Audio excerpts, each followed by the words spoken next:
పుట్టలు, గుట్టలు దాటుకొంటూ సింహం హడిలిపోతూ తన గుహలోకి వచ్చేసింది. సింహం గాబరాను గమనించిన నక్క గబగబా వచ్చి సింహం అంతగా భయపడడానికి కారణం ఏమిటని అడిగింది. సింహం ఆయాసంతో వణుకుతూ చెప్పింది. మామూలుగా కొలనులో మంచి నీళ్లు తాగి గట్టు ఎక్కాను. అంతలో పెద్ద పెద్ద అరుపులు వినపడ్డాయి. గుర్ గుర్ పువ్వాం పువ్వాం. బెకా బెకామంటూ హొరెత్తిన ఆ అరుపులు వింటే ఎంతో భయం వేసింది. అటూ ఇటూ చూశాను. ఎవ్వరూ కనపడలేదు సరిగదా. ఆ అరుపులు ఇంకా భయంకరంగా పెరిగిపోతున్నాయి. ఈ అడవిలో ఏదో దొంగ మృగం వచ్చి ఉంటుంది. నన్ను చంపడానికి ఏ దెయ్యమో వచ్చి అరుస్తుందని నాకు భయం వేసింది. పరుగెత్తుకుంటూ గుహలోకి వచ్చేశాను.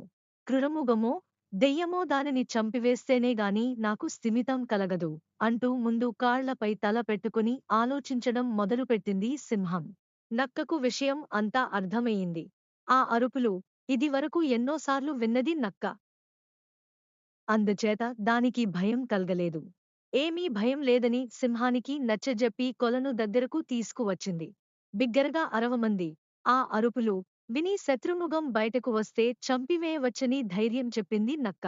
సింహం కొంచెం ధైర్యం తెచ్చుకుని బిగ్గరగా అరిచింది. అడవి దద్దరిల్లిపోయేలా అరుపులు మీద అరుపులుగా అరిచింది. వెంటనే అంతకంటే బిగ్గరగా అరుస్తూ చెరువులోంచి ఓ బోదురుకప్ప గభాలున ఎగిరి సింహం దగ్గరకు ఒక్క దూకు దూకింది. అసలే భయంతో ఉన్న సింహం మరింత కంగారు పడుతూ అటూ ఇటూ ఎగరడంతో ఆ బోదురు కప్ప సింహం కాలి కింద పడి నలిగి చచ్చింది. హమ్మయ్య అనుకొంటూ సింహం చతికిలపడి కూర్చుంటే నక్క అన్నది. ఏవో అరుపులు విని ఎవరో శత్రువులు అనుకుని గాబరా పడ్డావుగాని కప్ప అల్పమైన జంతువు, దాని గొంతు మాత్రం పెద్దది. కర్ణ కఠోరంగా అరుస్తుంది.